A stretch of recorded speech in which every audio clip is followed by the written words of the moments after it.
Elena Morgan stood by her mailbox, flipping through the usual stack of bills and flyers. The crisp autumn air nipped at her cheeks as her fingers stopped on a thick cream-colored envelope with elegant handwriting. Her stomach tightened. She recognized her cousin Vivian's elaborate script immediately. Elena tucked a strand of her chestnut hair behind her ear and slid her finger under the seal. Inside was an invitation to Vivian's 40th birthday celebration at her mansion across town. The card gleamed with gold foil and promised an evening of sophistication and entertainment. Great, Elena muttered to herself, pushing the gate to her small rented cottage open with her hip. Her relationship with Vivian had always been complicated. Growing up, they had spent summers together at their grandparents' lake house, but Vivian had made it clear even then that she considered Elena beneath her. While Vivian's father had built a successful real estate empire, Elena's parents had chosen careers as teachers, valuing education over wealth. Inside her home, Elena set the invitation on her kitchen table and stared at it while making her evening tea. The walls of her cottage were lined with bookshelves, a fitting home for someone who had spent the last 12 years working as a librarian at the local public library. The space was modest but warm, filled with second-hand furniture and handmade quilts. Her cat Pepper jumped onto the table and sniffed at the invitation. "What do you think, Pep? Should I subject myself to an evening of Vivian's not-so-subtle jabs about my quaint lifestyle?" Elena scratched behind the cat's ears. Pepper purred and pushed against her hand, completely indifferent to her social dilemma. Elena hadn't seen Vivian in almost 3 years, not since their grandmother's funeral. Even there, Vivian had found ways to mention Elena's brave choice to live simply, and how inspiring it was that Elena found happiness without the trappings of success. Each compliment had been wrapped in layers of condescension. She picked up her phone and scrolled to her mother's sister, Aunt Beth, the only relative Elena still spoke to regularly. "You got the invite too, huh?" Aunt Beth said after Elena called. "I was wondering if you'd go." "I'm thinking no," Elena replied, curling up in her reading chair. "You know how these things go." "I do," her aunt agreed. "But your uncle and I are going. It might be nice to have you there. Besides, sometimes it's good to step out of your comfort zone." Elena sighed. "My comfort zone is quite comfortable, thank you very much." "Elena," Aunt Beth's voice softened. "I know things with Vivian have never been easy. But you can't hide away forever. Not after everything." The unspoken hung between them, the reason Elena had retreated from the world she once knew. Elena's fingers unconsciously drifted to the small scar on her wrist. "I'm not hiding," she said quietly. "I'm living the life I chose." "I know, dear. And I'm proud of you for that. Just think about it, okay?" After hanging up, Elena walked to her bedroom and opened her closet door. She pushed aside her practical work clothes, cardigans, sensible blouses, and comfortable pants, until she found the garment bag in the back. She hadn't worn anything fancy in years. Inside was a simple navy blue dress she'd bought for a colleague's wedding 2 years ago. It wasn't glamorous or designer-made like what Vivian's friends would wear, but it was the best she had. Elena slipped the dress off its hanger and held it against herself, looking in the mirror. The woman who stared back seemed like a stranger sometimes, quieter, more withdrawn than the girl she'd once been. Her face had a softness to it with warm brown eyes that revealed intelligence but also caution. Years of keeping to herself had left their mark. The next morning at the library, Elena mentioned the invitation to her coworker, Grace, while they sorted returned books. "You should definitely go," Grace said, pushing her cart alongside Elena's. "Free fancy food, expensive champagne, and you might even have fun." "That's not usually how things go with my family," Elena replied, checking a book's spine for damage. "Then go and show them what they're missing," Grace insisted. "You're smart, kind, and honestly, Elena. You're too young to spend every Friday night reading with your cat." "Hey, Pepper and I are very happy with our arrangement," Elena protested with a small smile. "I'm sure you are, but sometimes it's good to shake things up." Grace paused, giving Elena a thoughtful look. "You know, you never talk about your life before you moved here." Elena focused intently on shelving a mystery novel. "Not much to tell. Somehow I doubt that." Grace patted her shoulder and moved down the aisle with her cart. That evening, Elena found herself sitting at her piano, a small upright wedged into the corner of her living room.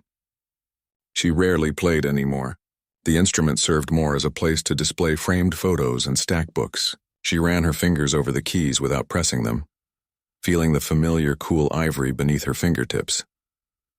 There had been a time when the piano had been her entire world, when music had flowed from her hands as naturally as breathing. Before everything changed, Elena pressed a single key, the note hanging in the quiet room. Pepper looked up from his spot on the windowsill, ears twitching at the unexpected sound. "It's been a while, hasn't it?" she whispered. She played a simple C major scale, her fingers remembering the movement despite the years of neglect. The muscle memory was still there, buried beneath layers of carefully constructed forgetfulness. With a sudden decisiveness, Elena reached for the invitation and wrote, "Will attend," on the RSVP card. She slipped it into its return envelope and placed it by her purse to mail in the morning. Perhaps it was time to face Vivian and the rest of her family. To show them that her quiet life was a choice, not a failure. That the librarian with the second-hand furniture and unfashionable clothes had found contentment in her small corner of the world. The next 2 weeks passed quickly. Elena found herself growing increasingly nervous as the day approached. She had her navy dress dry cleaned and splurged on having her hair trimmed. She even practiced small talk during her drive to work, preparing responses to the inevitable questions about her job, her single status, and her modest home. The morning of the party, Elena received a text from Vivian. "So looking forward to seeing you tonight, cousin. It's been too long. I've told everyone my librarian cousin is coming." Elena read it several times, trying to decipher if there was mockery hidden in the words. With Vivian, there usually was. As evening approached, Elena stood in front of her mirror, applying a touch of lipstick, another rarity in her daily routine. The woman in the reflection looked polished but plain, compared to how Vivian and her friends would appear. For a moment, Elena considered calling to say she was sick. It would be so easy to slip back into her comfortable life, away from judging eyes and whispered comments. "No," she said firmly to her reflection. "No more hiding." She grabbed her keys and the small gift she had wrapped for Vivian, a first edition of a poetry collection she'd found at a book fair. It wasn't expensive, but it was thoughtful and showcased what Elena valued. The drive to Vivian's neighborhood took Elena from her modest side of town to the area where large homes sat on carefully landscaped lots. Each house seemed to grow more imposing as she got closer to her destination. Finally, she pulled up to the address on the invitation, a sprawling stone mansion with a circular driveway already filled with luxury cars. Elena parked her 15-year-old sedan on the street, took a deep breath, and stepped out into the cool evening air. Music and laughter drifted from the open doors of the house. Light spilled from every window, making the place glow like something from a fairy tale. As she approached the entrance, clutching her small gift, Elena straightened her shoulders. Whatever happened tonight, she would face it with dignity. She was Elena Morgan, not the Elena from before perhaps, but someone who had survived and built a life on her own terms. She rang the doorbell and waited for whatever lay ahead. The door swung open, and Elena was greeted by the sound of clinking glasses and the murmur of conversation. A young woman in a black uniform stood at the entrance with a tablet in hand. "Good evening. Your name, please?" the woman asked, barely looking up. "Elena Morgan. I'm Vivian's cousin." The woman scanned her tablet and nodded. "Yes, Ms. Morgan, please come in. The party is throughout the main floor and Ms. Reed is in the grand room." Elena stepped inside, immediately feeling underdressed. The foyer featured a massive chandelier that cast sparkles across the marble floor. Guests in designer clothes chatted in small groups, champagne flutes in hand. Women wore dresses that probably cost more than 3 months of Elena's salary, while men stood in tailored suits that screamed money and influence. She clutched her small gift tighter and made her way deeper into the house. The walls displayed expensive artwork, not prints but originals. Elena recognized a piece by a famous contemporary artist that she'd read about in an art magazine at the library. The article had mentioned the painting sold for over $2 million. A waiter passed by with a tray of champagne, and Elena gratefully took a glass. The bubbly liquid might help calm her nerves. She took a small sip, letting the expensive champagne linger on her tongue. At least the food and drink would be excellent, even if the company wasn't. "Elena Morgan, is that you?" She turned to see her Aunt Beth approaching with open arms. Relief washed over her at the familiar face. I wasn't sure you'd actually come, Aunt Beth said, embracing her. You look lovely. Thanks, Elena replied, tugging self-consciously at her dress. I feel a bit like a sparrow among peacocks. Nonsense.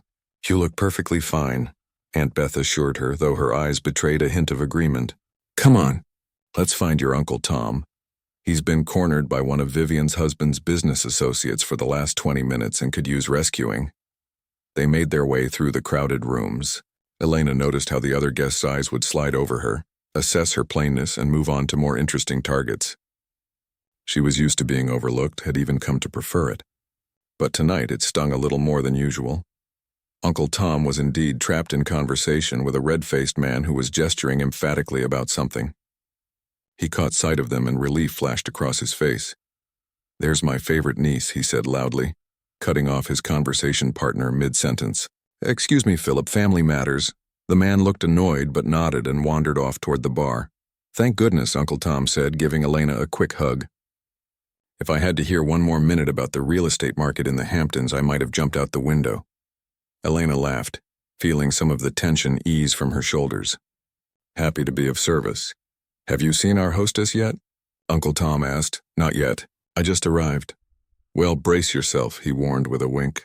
Vivian has outdone herself tonight. As if summoned by her name, Vivian appeared from a nearby group of guests. At 40, she was still strikingly beautiful, with professionally highlighted blonde hair and the kind of figure that came from personal trainers and private chefs. Her red dress clung to every curve and diamonds glittered at her throat and wrists.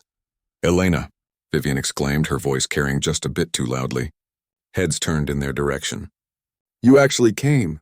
What a wonderful surprise. She air-kissed both of Elena's cheeks, leaving behind the scent of expensive perfume. Elena held out her small package. Happy birthday, Vivian. It's not much, but... Oh, how sweet of you. Vivian interrupted, taking the gift and immediately handing it to a nearby staff member without looking at it. Brandon, put this with the others, please. The young man nodded and disappeared with Elena's carefully chosen present. Let me look at you, Vivian said, holding Elena at arm's length. Still shopping at department stores, I see. But you look healthy. Library work must agree with you. Before Elena could respond, Vivian had already turned to wave over a small group of people. Everyone, come meet my cousin Elena. The one I told you about, the librarian. 4 people detached themselves from nearby conversations and approached. Elena recognized Vivian's husband, Richard, a tall man with salt and pepper hair who had made his fortune in hedge funds. The others were strangers, a woman with impossibly high cheekbones, a balding man with thick glasses, and a younger woman who looked bored with the entire affair. Elena, you remember Richard, of course, Vivian said. And these are our dear friends Patricia, Howard, and Daniela. Patricia runs the City Symphony Board, Howard is our financial advisor, and Daniela is... Well, Daniela is between careers at the moment, aren't you, darling? The younger woman rolled her eyes slightly. I'm considering my options. Elena works at the public library, Vivian continued, emphasizing public as if it were slightly distasteful. She's always loved books more than people, haven't you, Elena? I enjoy both, Elena replied evenly. Though books are sometimes better company, Patricia let out a small laugh. I can certainly relate to that sentiment. What section do you oversee, Elena? I'm the reference librarian, but I also run the children's reading program on weekends. How delightful, Patricia said, seeming genuinely interested. My grandson loves those library reading hours. Enough about books, Vivian interrupted. Elena, tell them about your piano playing. Elena froze, her champagne glass halfway to her lips. My what? Your piano playing? Vivian repeated, her smile widening. Don't you remember telling me how you used to play as a girl? At grandmother's house during summers? That was a very long time ago, Elena said carefully. I barely touch a piano these days. Oh, don't be modest, Vivian pressed, linking her arm through Elena's and beginning to steer her through the room. Everyone, did you know my cousin used to play the piano? She was quite good as a child. Elena felt her face growing warm as more people turned to look at them. Vivian, really, I haven't played seriously in years. Nonsense. It's like riding a bicycle, isn't it? Once you learn, you never forget. They had reached the center of the grand room where a gleaming black grand piano sat on a slightly raised platform. It was clearly meant as a showpiece rather than an instrument to be played. Its lid was closed and covered with framed photographs and flower arrangements. Richard, darling, Vivian called to her husband. "Clear off the piano. Elena is going to play for us." Elena's heart began to pound. "No, really, I couldn't possibly." "Come now, don't be shy," Vivian insisted, her grip on Elena's arm tightening slightly. "Everyone, my cousin is going to favor us with a little music." The guests had begun to gather around the piano as Richard dutifully removed the items from its surface. Aunt Beth caught Elena's eye from across the room, her expression concerned. Uncle Tom looked like he wanted to intervene but wasn't sure how. "Vivian, please," Elena whispered urgently. "Don't do this." "Don't be silly," Vivian replied, her voice low and hard. "It's just a bit of fun. Unless you're afraid of embarrassing yourself." The challenge in Vivian's eyes was unmistakable. This was exactly the kind of moment Vivian lived for. A chance to put Elena in her place, to remind everyone of the difference in their stations. Richard had finished clearing the piano and opened the lid. The gleaming keys seemed to taunt Elena from across the room. It had been so long since she'd played anything more complicated than simple scales. "I think our Elena is getting stage fright," Vivian announced to the gathering crowd, her voice dripping with mock concern. "Perhaps we should encourage her?" A smattering of applause broke out along with calls of, "Yes, play something." "And don't be shy." Elena felt trapped.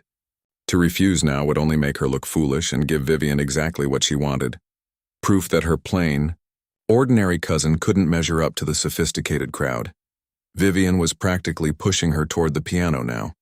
"Just a little tune, Elena. Surely you remember something." "Chopsticks, perhaps?" She laughed, and several guests joined in. With wooden legs, Elena found herself moving forward. The crowd parted to let her through, faces curious and amused. Some guests whispered behind their hands, clearly expecting entertainment, though not of the musical kind. She reached the piano bench and sat down stiffly. The keys before her seemed both familiar and foreign, like meeting an old friend who had become a stranger. Elena glanced up to see Vivian watching her with barely concealed triumph, champagne glass raised in mocking salute. "Something simple," Vivian suggested, her voice carrying across the now quiet room. "Don't strain yourself." Elena placed her trembling hands on the keys. She had a choice to make. Play something basic and confirm Vivian's low expectations, or her fingers brushed against the cool ivory as memories flooded back. Hours of practice, competitions, recitals, the weight of expectations far heavier than anything Vivian could imagine. The life she had left behind. The room waited in expectant silence. This was exactly what Vivian had planned. A public humiliation carefully crafted to remind Elena of her place in the family hierarchy. The modest librarian trying to play the grand piano in the grand house surrounded by grand people. Elena took a deep breath and closed her eyes. Whatever happened next, she wouldn't give Vivian the satisfaction of seeing her fear. The room fell silent as Elena sat at the piano. She could feel dozens of eyes on her, watching, waiting for the librarian to fumble through a simple tune. Her heart hammered against her ribs. Sweat formed on her palms, making them slip slightly on the polished keys. Someone coughed. A glass clinked. The grandfather clock in the corner ticked loudly, counting down the seconds of her public humiliation. Elena glanced up once more and caught Vivian's smug expression. Her cousin stood with a small circle of friends. Champagne glass tilted slightly, lips curved in anticipation of Elena's failure. Behind her, Aunt Beth's worried face and Uncle Tom's encouraging nod gave Elena a small boost of courage. She closed her eyes, shutting out the watching crowd. The familiar weight of the keys beneath her fingertips triggered something deep within her. Muscle memory from thousands of hours of practice, emotions she had locked away for 15 years. Elena took a deep breath and began to play. The first notes were hesitant, uncertain. Chopin's Nocturne in E-flat major, Opera 9, No. 2, a piece she had once known as intimately as her own heartbeat. Her fingers stumbled slightly over the opening measure, and she heard a few muffled snickers from the crowd. But then, like a door slowly opening inside her, something shifted. Her hands remembered what her mind had tried to forget. The melody began to flow more smoothly, gaining confidence with each measure. The rich, tender notes of the nocturne filled the room, rising and falling with gentle emotion. Elena's fingers moved more surely now, finding their old familiar paths across the keyboard. The music pulled her in, wrapped around her like an old friend returning after a long absence. She leaned into the melody, letting her body sway slightly with the rhythm. The room around her disappeared. There were no watching eyes, no Vivian, no mansion filled with wealthy strangers. There was only the music, speaking through her hands once more after years of silence. As she reached the piece's delicate, cascading middle section, Elena felt tears prick behind her closed eyelids. How long had it been since she had really played? Not just pressing random keys or simple scales, but truly played, letting the music flow through her as it was doing now. The nocturne's haunting melody soared through the room. Elena's fingers danced across the keys with increasing confidence, adding subtle interpretations that made the piece uniquely her own. The gentle trills, the measured pauses, the way she leaned into certain phrases. These were the hallmarks of a musician who understood the heart of the piece, not just the notes on the page.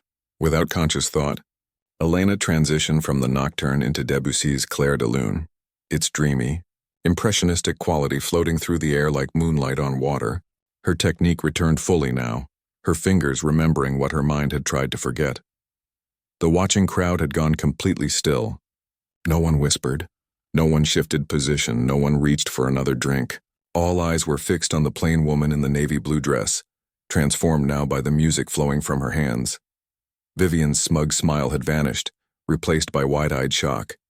She stood frozen, champagne glass halfway to her lips, staring at her cousin as if seeing her for the first time. The last delicate notes of Clair de Lune faded into silence. For a moment, no one moved or spoke. Elena slowly opened her eyes, returning to the room as if waking from a dream. The reality of what she had just done crashed over her. She had revealed the part of herself she had kept hidden for so many years. She looked up, expecting to see mockery or disbelief. Instead, she saw stunned faces, open mouths, and wide eyes. Then the applause began. It started with a single person, Patricia, the symphony board director, who set down her glass to clap with genuine enthusiasm. Others joined immediately, the applause swelling to fill the room. Someone whistled. Someone else called out, "Bravo!"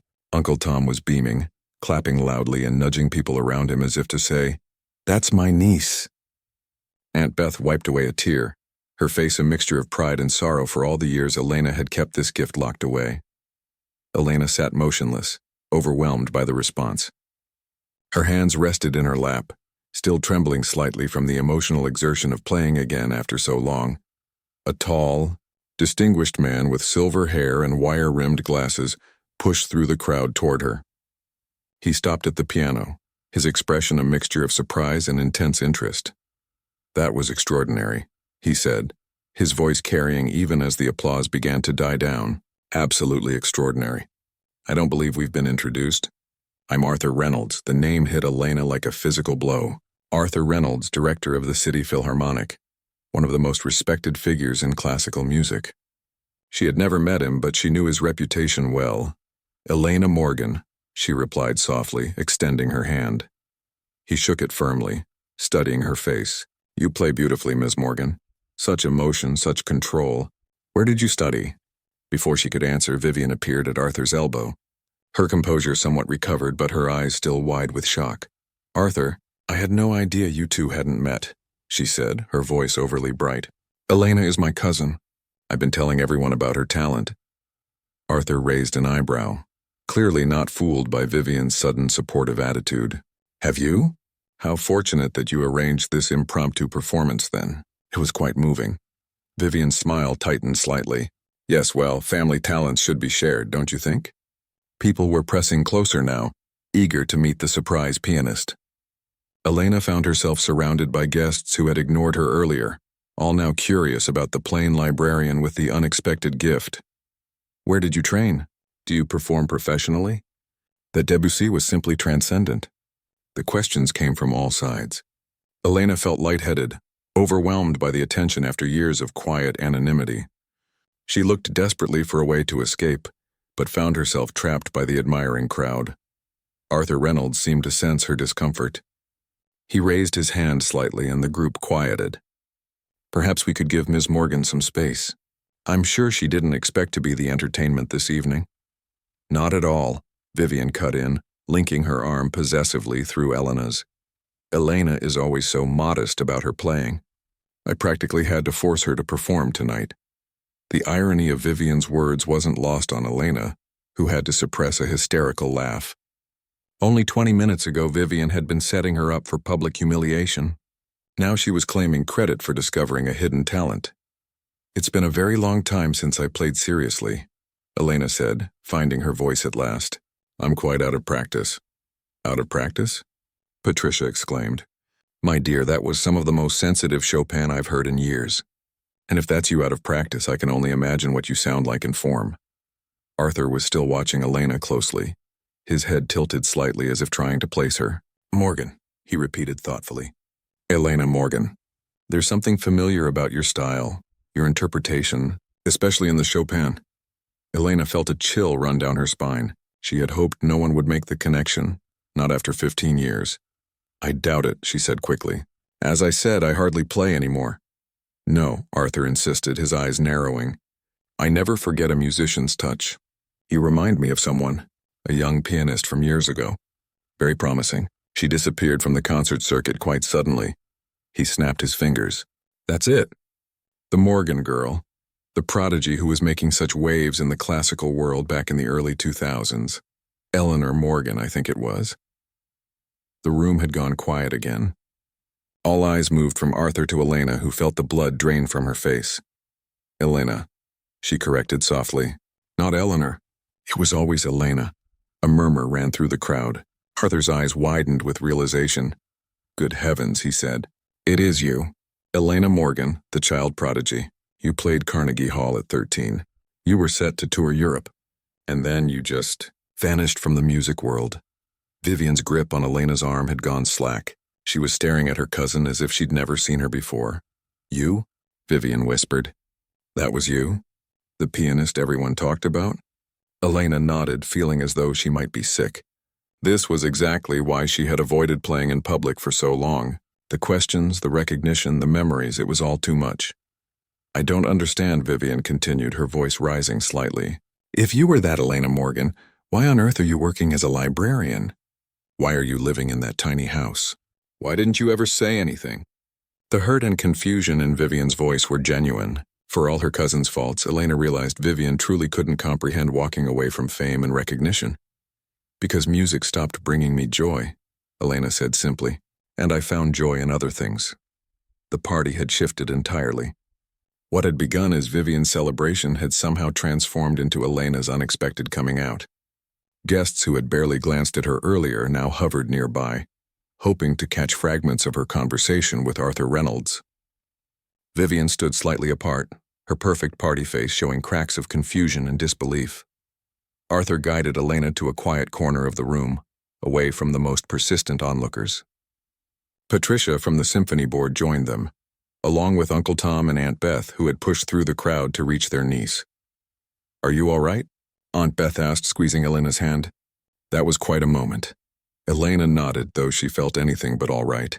Her chest was tight, her thoughts racing. 15 years of carefully constructed anonymity had just crumbled in less than 10 minutes. "I need some air," she said, her voice barely audible above the renewed party chatter. Arthur nodded understandingly. "Of course. Perhaps the terrace? It should be quieter out there." He led their small group through the French doors onto Vivian's expansive stone terrace. The cool night air was a blessed relief after the stuffiness of the crowded room. Elena took several deep breaths, letting the evening breeze steady her nerves. "I apologize for putting you on the spot in there," Arthur said, his voice gentle. "It was just such a shock to hear you play. Your technique, your interpretation, it brought back such memories." Elena wrapped her arms around herself, partly against the evening chill, partly as a protective gesture. "It's been a long time since anyone connected me to that part of my life. 15 years, Arthur mused. You disappeared right after the Wellington competition, if I remember correctly. Everyone in the classical music world wondered what had happened to you." Uncle Tom cleared his throat. "Perhaps we shouldn't press Elena about this right now." "No, it's okay," Elena said quietly. "It's just strange to talk about. It feels like another lifetime." Patricia leaned forward, her eyes bright with curiosity. "I remember reading about you. You were considered one of the most promising young pianists of your generation. The critics adored you. Elena smiled faintly. They did until they didn't. What happened? Arthur asked. If you don't mind my asking. One moment you were everywhere, concert halls, music magazines, radio programs, and then nothing. Complete silence. Elena looked out over Vivian's manicured garden, illuminated by strategic landscape lighting. How could she explain the complex tangle of events that had led her away from music? The pressure, the expectations, the crushing weight of being the next great thing before she'd even turned 14. My parents died, she said simply. Car accident. I was 16. Aunt Beth put her arm around Elena's shoulders. My brother and his wife, she explained to the others. They were devoted to Elena's career. They managed everything, her schedule, her training, her public image. I remember now, Arthur said softly. It was in the news. Such a tragedy, Elena nodded. After they died, I just couldn't play anymore. The music that had once been my joy became associated with loss. Every note reminded me of them, of the life we'd built together. So you just walked away? Patricia asked, disbelief in her voice. From all that potential? All that talent? I was a grieving teenager who'd just lost her parents, Elena replied, a hint of steel entering her voice. And yes, I walked away. I moved in with my aunt and uncle, finished high school like a normal kid, and went to college to study literature instead of music. Elena was always an avid reader, Aunt Beth added. Even during her busiest concert years, she always had her nose in a book when she wasn't practicing. Arthur was shaking his head slowly. What an incredible loss for the music world. But I understand, truly I do. Grief changes us in profound ways. The French doors opened behind them, and Vivian stepped onto the terrace. She had composed herself, but her eyes still held a bewildered look as she approached Elena.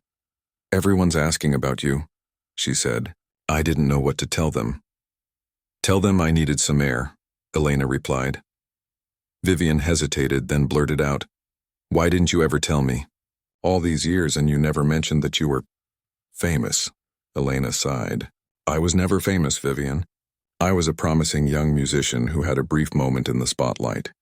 And after my parents died, I became someone else. The person I was meant to be, maybe. But you could have been extraordinary, Vivian insisted. You could have had everything, money, recognition, success. I think perhaps Elena found her own definition of success, Arthur interjected gently. There are many paths to a meaningful life. Vivian looked at him, then back at Elena, clearly struggling to comprehend. For someone who had spent her entire life pursuing status and recognition, Elena's choices were incomprehensible. Well, Vivian said finally, smoothing her dress in a nervous gesture, you certainly made quite an impression tonight. Arthur, did you know my cousin was a piano prodigy when you came to my party? I had no idea, Arthur replied honestly. It was a genuine surprise and a delightful one at that. Vivian nodded, some of her usual confidence returning. Yes, well, I've always tried to support Elena's talents even when she was hiding them from everyone. Elena almost laughed at the absurdity of Vivian's attempt to save face. Just hours ago, her cousin had been setting her up for humiliation. Now she was trying to position herself as Elena's longtime supporter. Uncle Tom caught Elena's eye and gave her a small wink. He too recognized Vivian's transparent attempt to rewrite history. Your cousin has extraordinary gifts, Arthur told Vivian. Her interpretation of Chopin tonight showed sensitivity and emotional depth that can't be taught. It comes from life experience, from having truly lived and felt deeply. Patricia nodded in agreement. The technical skill was impressive enough, but it was the emotion behind the playing that truly moved everyone in that room. Vivian's smile tightened almost imperceptibly. She was used to being the center of attention at her own gatherings, not watching the spotlight shift to her plain, modest cousin. Yes, well, it certainly provided unexpected entertainment for my guests, she said. Though I had hired a string quartet for later, of course. Elena felt a sudden wave of exhaustion wash over her. The emotional toll of playing again, of being recognized, of having her past exposed. It was overwhelming. She longed for the quiet of her cottage, for Pepper curled up on her lap, for the simple peace of her chosen life. I should probably go, she said. It's been a rather intense evening. Go? Vivian exclaimed. But the party's hardly started, and everyone wants to meet you now.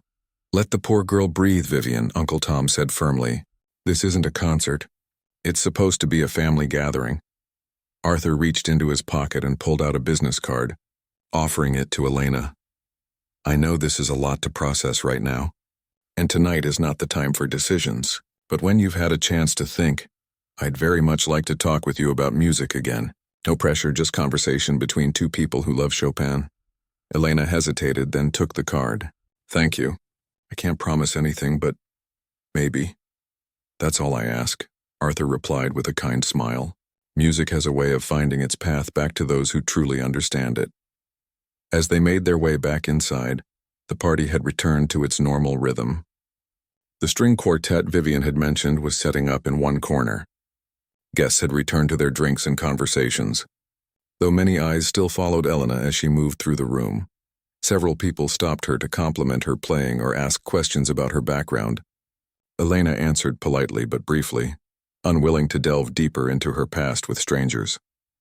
Uncle Tom stayed close, helping deflect the most persistent inquiries. Finally reaching the foyer, Elena retrieved her purse and light jacket from the coat check. Vivian appeared beside her just as she was preparing to leave. So you're really going? Vivian asked, a strange mix of emotions playing across her face. Disappointment, confusion, and something that might have been respect. Yes, Elena said. It's been quite a night, Vivian.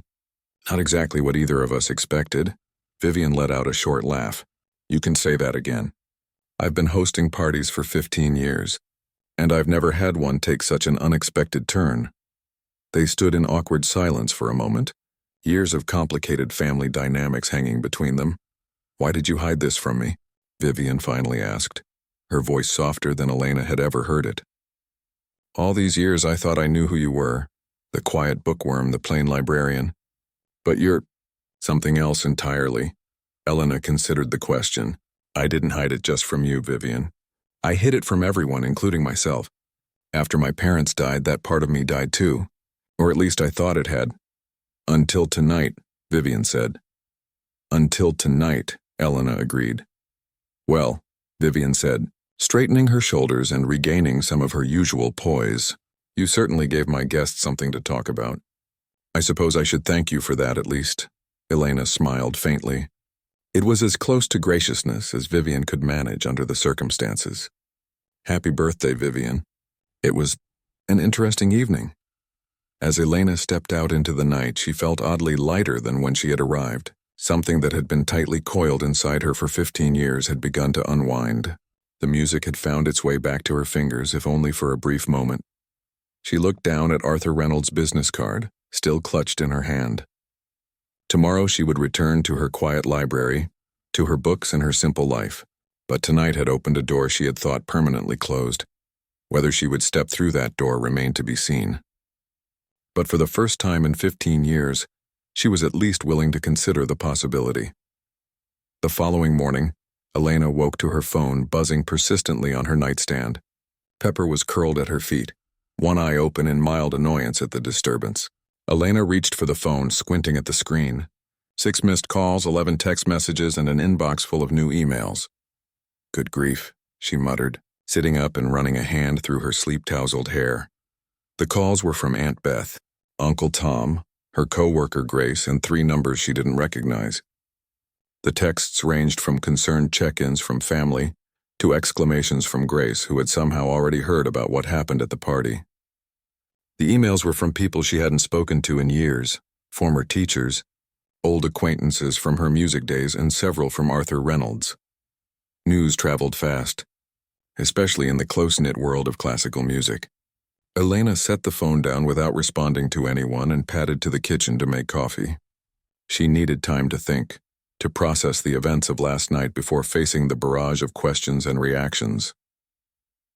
As the coffee brewed, she found herself drawn to the piano in the corner of her living room. The morning light fell across its worn surface, highlighting the dust that had gathered along its edges. She trailed her fingers lightly over the keys without pressing them, remembering how it had felt to play again after so long. The doorbell rang, startling her from her thoughts. She glanced at the clock, barely 9 a.m. on a Sunday. Tightening the belt of her robe, she went to the door and peered through the peephole. Aunt Beth stood on her porch, holding a bag from Elena's favorite bakery. Elena opened the door with a sigh. You couldn't wait for me to call back? I brought cinnamon rolls, Aunt Beth replied, holding up the bag. The good ones from Franklin's. That's playing dirty, Elena said, stepping aside to let her aunt in. They settled at Elena's small kitchen table with coffee and warm pastries. Pepper appeared, hoping for a handout, and Aunt Beth slipped him a small piece of roll despite Elena's disapproving look. So, Aunt Beth began, are we going to talk about what happened last night? Elena wrapped her hands around her coffee mug. I played the piano. People were surprised. End of story? Hardly the end, Aunt Beth countered gently. More like a new beginning, I'd say. I don't know what you mean. Elena, Aunt Beth said, reaching across the table to touch her niece's hand. You played for the first time in 15 years. Really played. And not just for anyone, for the director of the City Philharmonic, who clearly recognized your extraordinary gift. It doesn't change anything, Elena insisted. I'm still a librarian. I still have my life here. Of course you do. No one's suggesting you pack up tomorrow and join the concert circuit, Aunt Beth said. But maybe there's room in your life for music again. In some form. Elena broke off a piece of cinnamon roll but didn't eat it.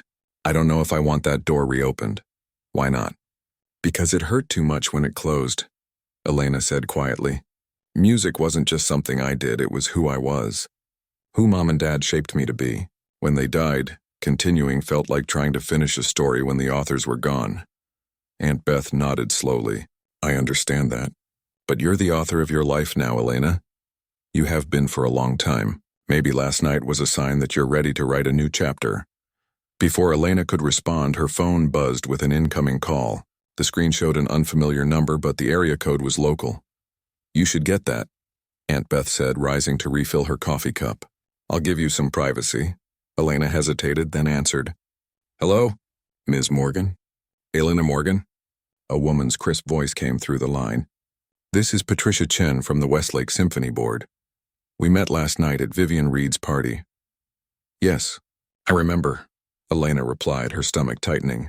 I hope I'm not calling too early, but I was so moved by your playing last night that I simply couldn't wait to speak with you. Patricia continued. Arthur Reynolds and I have been in discussion since last night about a special event we're planning. Elena listened as Patricia explained their idea, a charity concert to benefit music education in underserved schools. They wanted Elena to perform as a special guest. I don't perform anymore, Elena said when Patricia finally paused for breath. Last night was a one-time thing. We understand this is unexpected, Patricia replied, undeterred. But your story is so compelling.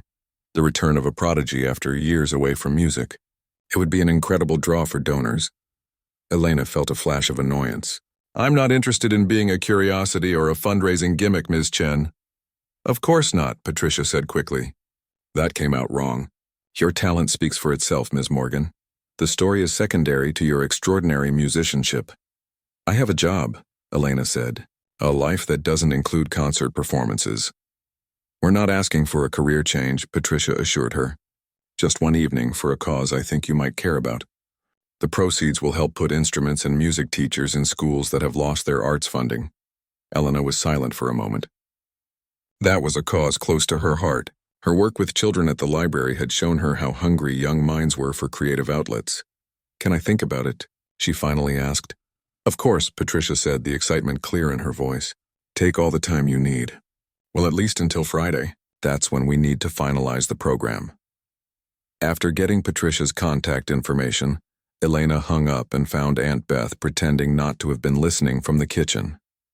Charity concert? Aunt Beth asked innocently. You heard, Elena accused.